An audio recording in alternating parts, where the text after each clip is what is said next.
Hubo un tiempo en que el valor de una mujer se medía por la obediencia, por el silencio o por la perfección de sus curvas.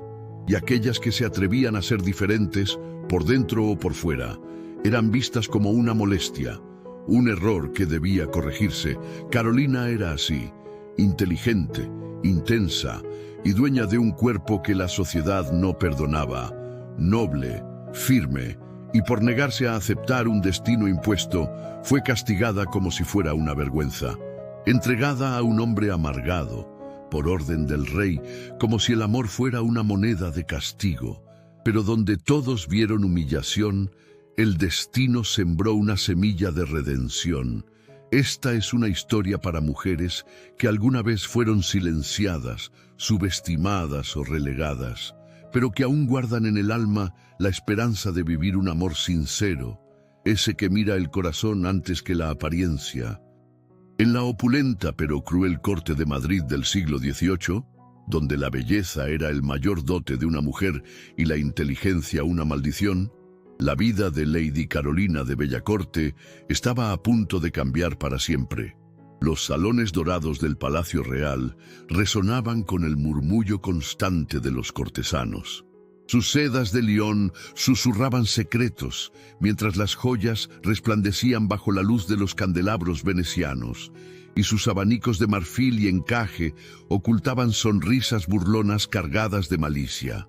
Entre aquellas paredes de mármol travertino y oro batido, donde cada mirada era un juicio implacable y cada palabra una sentencia pronunciada en los tribunales secretos de la vanidad, Carolina caminaba con la dignidad innata de quien sabe que no encaja en los moldes preestablecidos, pero se niega rotundamente a doblegarse ante la tiranía de las apariencias.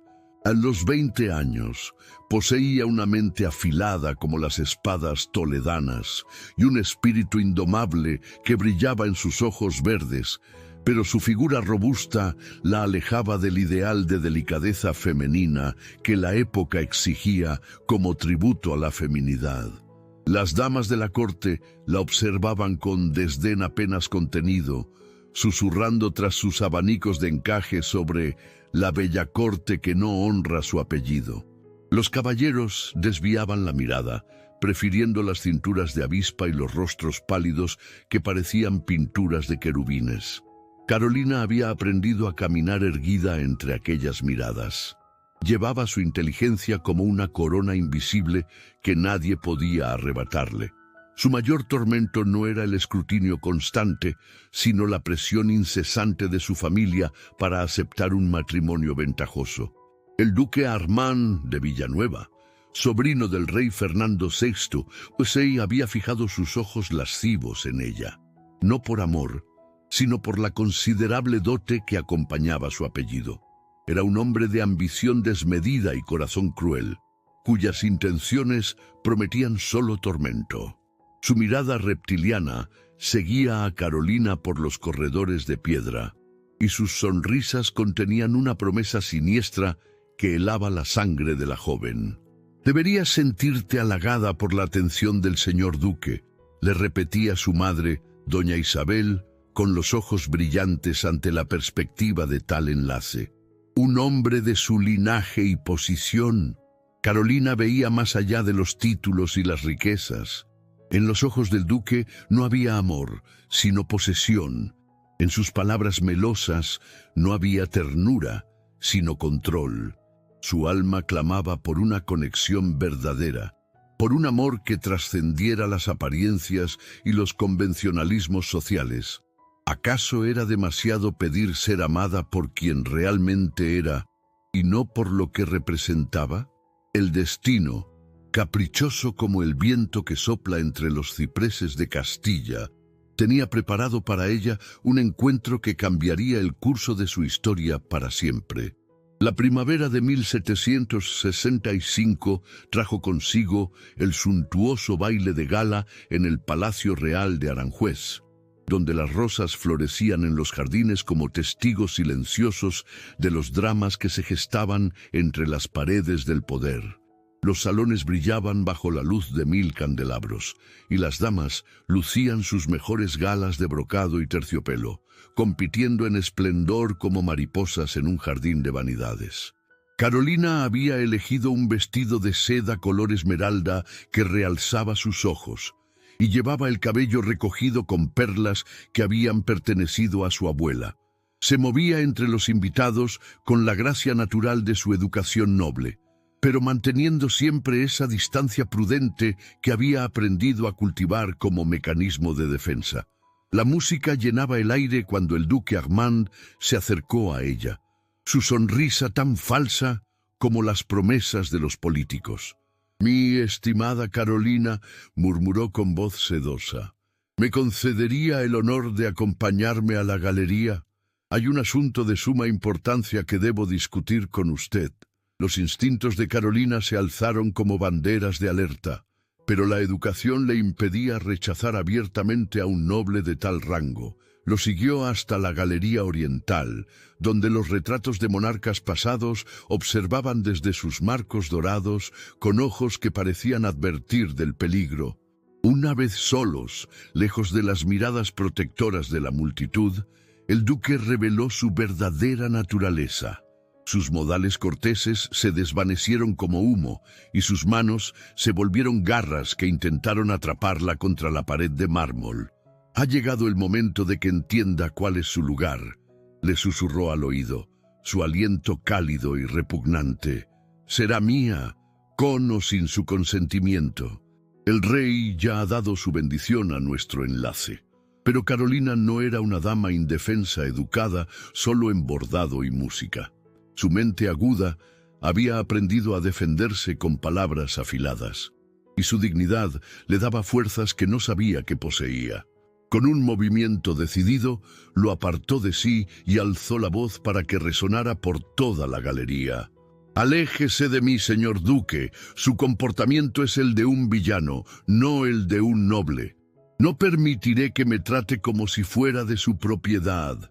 Las palabras de Carolina resonaron por los corredores como el tañido de las campanas de la catedral, atrayendo la atención de varios cortesanos que se asomaron para presenciar el escándalo.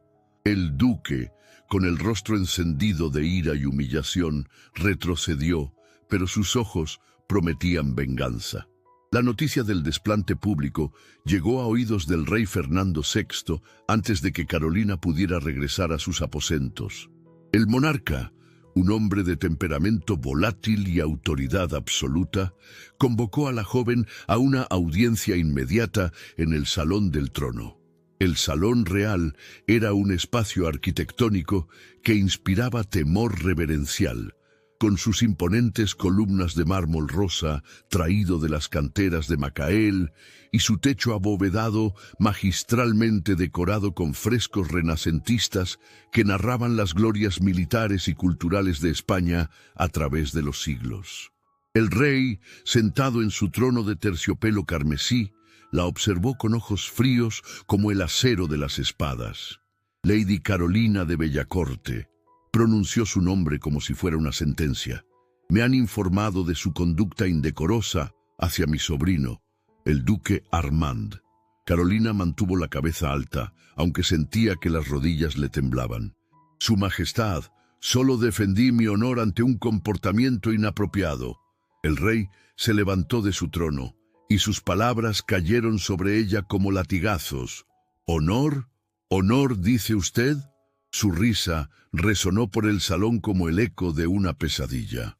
Debería agradecer que un noble de la sangre de Armand se dignara a ofrecerle matrimonio. Con esa figura obesa que tiene, jamás conseguiría un enlace decente por méritos propios. Cada palabra era una puñalada que atravesaba el corazón de Carolina, pero la crueldad del monarca no había terminado.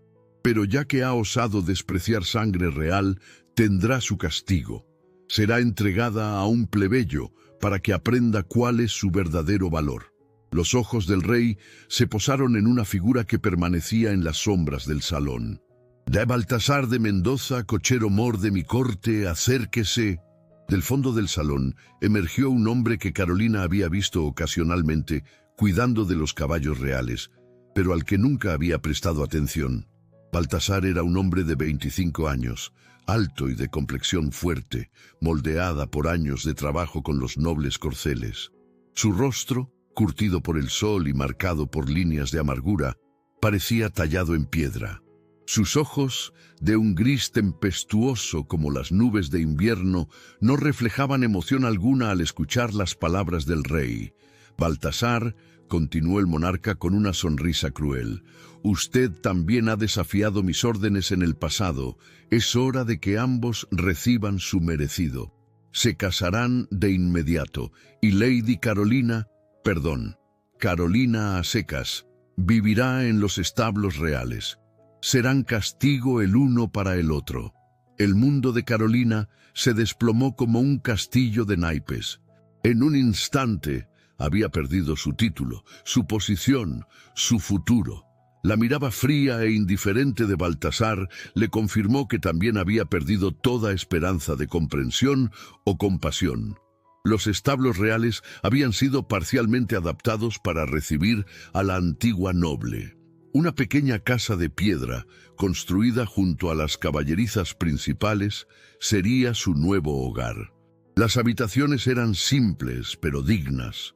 Una sala principal con chimenea, un dormitorio modesto y una pequeña cocina. Las ventanas daban a los corrales, donde los magníficos caballos andaluces pastaban bajo el cielo castellano. La convivencia inicial entre Carolina y Baltasar fue un ejercicio de resistencia mutua. Él la veía como una noble mimada que finalmente recibía la lección que merecía. Ella lo percibía como la materialización de su humillación. Las conversaciones se limitaban a monosílabos fríos y miradas de desdén. Baltasar era un enigma viviente.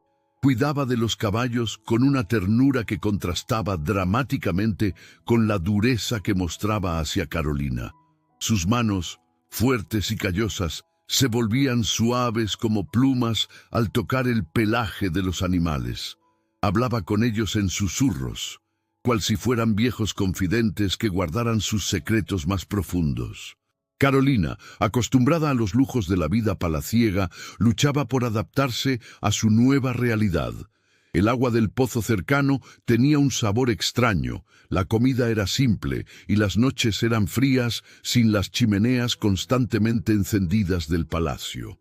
Pero lo que más la atormentaba era el silencio hostil de su esposo forzado, que la trataba como si fuera invisible. Lo que Carolina no sabía era que Baltasar cargaba con las cicatrices de una traición que había endurecido su corazón hasta convertirlo en piedra. Años atrás, cuando aún era un joven idealista y miembro de la Guardia Real, había caído perdidamente enamorado de doña Leonor de Cárdenas, una dama de la alta nobleza con ojos como zafiros y sonrisa de sirena. Leonor lo había seducido con promesas susurradas en jardines secretos, con cartas perfumadas y encuentros clandestinos que habían llenado su corazón de esperanza. Baltasar había creído que el amor podía trascender las barreras sociales, que su devoción sincera podía conquistar el corazón de una dama noble. Pero cuando los rumores comenzaron a circular por la corte, Leonor lo había renegado públicamente con palabras que habían destruido no solo su carrera militar, sino también su fe en el amor. ¿Un cochero? ¿Yo? ¿Con un simple cochero? Había dicho entre risas cristalinas que sonaron como cristales rotos en los oídos de Baltasar. Fue solo una diversión pasajera, nada más. Esa humillación pública lo había transformado en el hombre amargo que Carolina conocía ahora. Había jurado nunca más abrir su corazón a una mujer, especialmente si pertenecía a la nobleza que tanto despreciaba. El destino, sin embargo, tenía preparada una prueba que pondría a prueba las defensas de ambos corazones heridos. Una semana después de su llegada a los establos, Carolina comenzó a sentirse enferma.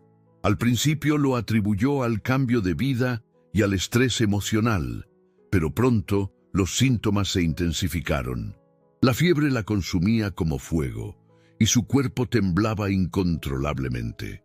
El agua del pozo local, contaminada por las lluvias recientes, había causado una enfermedad que amenazaba con robarle la vida. Baltasar la encontró una mañana colapsada en el suelo de la sala, delirando y llamando a su madre en susurros febriles. Por un momento, su máscara de indiferencia se agrietó al ver a aquella mujer tan orgullosa y fuerte, reducida a tal estado de vulnerabilidad. Sin pronunciar palabra, la alzó en sus brazos y la llevó al dormitorio.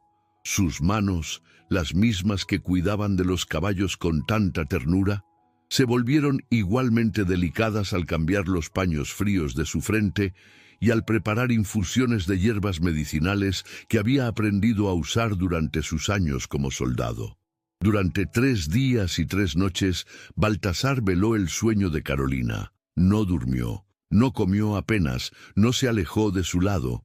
En sus momentos de delirio, ella hablaba de sus sueños, de sus miedos, de su soledad en la corte. Sin darse cuenta, le revelaba el alma que había mantenido escondida tras su dignidad de dama noble. «No quiero ser solo un dote», murmuró una noche, con los ojos brillantes de fiebre. «Quiero ser amada por quien soy, no por lo que represento». Esas palabras tocaron algo profundo en el corazón blindado de Baltasar. Por primera vez en años, sintió una grieta en la armadura de indiferencia que había construido a su alrededor. Aquella mujer no era diferente de él. También había sido herida. También había sido juzgada y encontrada deficiente por los estándares crueles de la sociedad. Cuando Carolina finalmente despertó, encontró a Baltasar dormido en una silla junto a su cama, con las líneas de cansancio marcadas en su rostro. Por primera vez, pudo ver más allá de su fachada de dureza y percibir al hombre vulnerable que se escondía debajo. «Gracias», le susurró cuando él despertó, y por primera vez sus ojos se encontraron sin hostilidad. Baltasar simplemente asintió, pero algo había cambiado entre ellos. La semilla de una comprensión mutua había sido plantada en el suelo árido de su convivencia forzada. La recuperación de Carolina marcó el inicio de una tregua silenciosa. Comenzaron a compartir las comidas sin la tensión anterior y ocasionalmente intercambiaban palabras sobre el cuidado de los caballos o el tiempo. Carolina, con su mente observadora, comenzó a notar detalles que antes había pasado por alto. Había movimientos extraños en el palacio, criados que susurraban en los pasillos, guardias que cambiaban rutas sin explicación aparente y, sobre todo, rumores sobre la salud debilitada del rey que circulaban como hojas llevadas por el viento. Una tarde, mientras ayudaba a Baltasar con las provisiones para los caballos, Carolina presenció una conversación que heló su sangre. Escondida tras una carreta de heno, vio al duque Armand entregando una pequeña botella a uno de los criados personales del rey. «Continúa con las dosis», escuchó susurrar al duque. «Pequeñas cantidades en su té matinal. Nadie debe sospechar nada hasta que sea demasiado tarde». El criado, un hombre nervioso con ojos de rata, asintió repetidamente. «¿Y después, señor duque? Después, cuando el rey sea declarado incapacitado para gobernar, el consejo no tendrá más opción que nombrarme regente. Y de regente a rey, solo hay un pequeño paso». Carolina se tapó la boca para contener un grito de horror. El duque Armand estaba envenenando lentamente al rey Fernando VI, usando sustancias que debilitaban gradualmente su salud mental y física. Era una traición de proporciones monumentales, un crimen que podía cambiar el destino de toda España. Esa noche, Carolina se debatió entre el deber de lealtad al rey que la había humillado y el terror de lo que podría sucederle si intentaba denunciar al duque. ¿Quién creería a una mujer despojada de su título y castigada a vivir en los establos? ¿Cómo podría llegar hasta el rey sin ser interceptada por los guardias de Armand? Al día siguiente, intentó escapar de los establos para llegar al palacio. pero no había contado con la red de espías que el duque había tejido cuidadosamente. 3 guardias la interceptaron en el sendero que llevaba a los jardines reales, sus rostros cubiertos por sombras amenazantes. «La dama perdida busca el palacio», se burló uno de ellos. «El señor duque nos advirtió que podría intentar crear problemas». Carolina retrocedió, sintiendo cómo el pánico se apoderaba de ella. Estos hombres no venían a escoltarla de regreso. Venían a silenciarla para siempre. Sus manos se movieron hacia las dagas que llevaban al cinto, y sus ojos prometían un final que nadie lloraría. En el momento en que parecía que todo estaba perdido, una figura emergió de las sombras. Baltasar apareció con velocidad felina. Sus puños golpearon con precisión quirúrgica, sus piernas barrieron a los oponentes. En menos de 1 minuto, los 3 guardias yacían inconscientes en el suelo.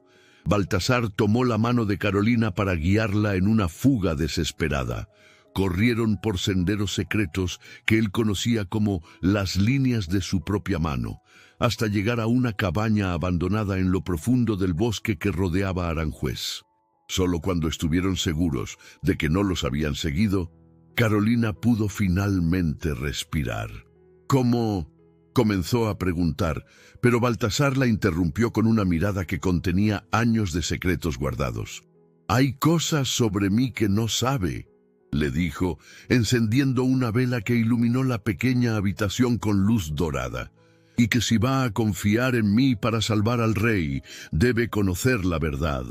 Bajo la luz vacilante de aquella vela que proyectaba sombras danzantes en las paredes de madera, creando una atmósfera de intimidad y secreto, Baltasar le reveló su pasado cuidadosamente ocultado. No había sido siempre un simple cochero, sino un espía militar entrenado en las artes del combate, la infiltración y la supervivencia. Había servido en misiones secretas para la corona española, protegiendo los intereses de España en cortes extranjeras y desenmascarando conspiraciones que amenazaban la estabilidad del reino. «Después de lo que pasó con doña Leonor», explicó con voz ronca, «juré nunca más servir a la nobleza. Abandoné mi carrera militar y pedí el puesto más humilde que pude encontrar en la corte. Quería desaparecer, convertirme en invisible». Carolina escuchaba con asombro creciente. El hombre que había despreciado como un simple plebeyo era en realidad un guerrero entrenado, un protector del reino que había renunciado a su vocación por una herida del corazón. «Pero ahora», continuó Baltasar, mirándola a los ojos, «veo que hay cosas más importantes que mis heridas personales. Si el duque Armand consigue sus propósitos, España sufrirá bajo el reinado de un tirano. No puedo permitir que eso suceda». Juntos, a la luz de aquella vela que parpadeaba como su esperanza, forjaron un plan audaz para desenmascarar al duque y salvar al rey. Carolina le contó todo lo que había visto y escuchado, y Baltasar utilizó sus conocimientos de las intrigas de la corte para idear una estrategia que pudiera funcionar. El plan requería coraje, timing perfecto y una confianza mutua que ninguno de los dos había esperado desarrollar. Mientras hablaban en susurros sobre estrategias y contingencias, algo más profundo comenzó a crecer entre ellos. La admiración mutua se transformó en respeto, y el respeto se convirtió lentamente en algo que ninguno se atrevía aún a nombrar. La oportunidad que necesitaban llegó durante la ceremonia de juramento de fidelidad al rey, un evento solemne que se celebraba cada primavera en el gran salón del trono. Era la ocasión perfecta para que el duque anunciara la supuesta incapacidad del monarca para gobernar, especialmente ahora que los efectos del veneno habían debilitado visiblemente la salud real. Utilizando los contactos que Baltasar conservaba en la Guardia Real, lograron infiltrarse en el palacio durante la ceremonia. El salón estaba repleto de nobles, cortesanos y dignatarios, todos vestidos con sus mejores galas para la ocasión solemne. El rey Fernando VI, sentado en su trono, parecía efectivamente una sombra de su antiguo vigor. Su piel tenía un tinte grisáceo y sus manos temblaban ligeramente al sostener el cetro real. El duque Armand, de pie a su lado como si ya fuera el verdadero gobernante, observaba la escena con satisfacción apenas disimulada. «De nobles de España», comenzó a hablar el duque con voz clara y autoritaria. «Es mi deber doloroso informarles que su majestad ha estado sufriendo de una enfermedad que afecta sus facultades para gobernar. El bien del reino exige que...» «Mentira». La voz de Aurora resonó por todo el salón como un trueno en cielo despejado. Todos los ojos se volvieron hacia ella mientras avanzaba por el pasillo central, con Baltasar a su lado como un guardián silencioso. «El duque Armand está envenenando al rey», gritó, alzando en sus manos la carta que había interceptado. «Tiene pruebas de su traición y de su plan para usurpar el trono». El salón estalló en murmullos de shock y confusión. El duque, con el rostro encendido de ira, ordenó a sus guardias que arrestaran a los intrusos, pero Baltasar ya se había movido para proteger a Carolina y a las pruebas que portaba. «Yo también testifico», declaró con voz que cortaba el aire como espada afilada. «He visto al duque coordinar esta conspiración durante meses. Como exmiembro de la Guardia Real, ofrezco mi vida como garantía de la veracidad de estas acusaciones». El rey, que había escuchado todo con creciente lucidez a pesar de los efectos del veneno, ordenó silencio en el salón. Con gran esfuerzo, se incorporó en su trono y extendió una mano temblorosa hacia la carta que Carolina sostenía. Uno de los criados del duque, aterrorizado por el giro de los eventos y enfrentado con la evidencia de su complicidad, se adelantó con lágrimas en los ojos. «Es verdad», sollozó, cayendo de rodillas. «El señor duque me obligó a poner veneno en el té de su majestad. Tengo las botellas escondidas en mis aposentos como prueba». El silencio que siguió fue tan profundo que se podría haber escuchado caer una pluma. El rey, con los ojos brillando con una furia que el veneno no había podido apagar completamente, se volvió hacia su sobrino. Armand pronunció su nombre como si fuera una maldición. «¿Es esto cierto?» El duque, viendo que su plan cuidadosamente construido se desmoronaba como castillo de arena, intentó un último acto de desafío. «Tío, estas son las mentiras de una mujer despechada y un plebeyo resentido. No puede creer». Pero las pruebas eran irrefutables. La carta, escrita de su puño y letra, detallaba todo el plan. El criado confesó, y las botellas de veneno fueron encontradas exactamente donde había dicho. El rey, recuperando algo de su antigua autoridad, ordenó la prisión inmediata del duque y de todos sus cómplices. Carolina, cuya honra había sido públicamente restaurada, se convirtió en la heroína que había salvado al reino. Baltasar recibió el ofrecimiento de recuperar su rango militar y obtener un puesto de honor en la Guardia Real. Pero cuando llegó el momento de aceptar los reconocimientos, algo inesperado sucedió. «Su Majestad», dijo Baltasar con voz firme, «agradezco profundamente su oferta, pero debo declinarla». Un murmullo de sorpresa recorrió el salón. El rey, confundido, preguntó por qué rechazaba tal honor. Baltasar miró a Carolina, y en sus ojos grises brilló una ternura que transformó por completo su rostro. «Porque he aprendido que la verdadera honra no reside en títulos o posiciones, sino en elegir el propio camino. Y mi camino está al lado de la mujer que me enseñó que el amor verdadero puede sanar incluso las heridas más profundas». Se volvió hacia Carolina, tomó sus manos entre las suyas, respiró hondo, buscando las palabras que habían permanecido tanto tiempo en silencio. «Carolina», murmuró, y su voz se quebró ligeramente. Cerró los ojos un momento, como quien reúne coraje para saltar un precipicio.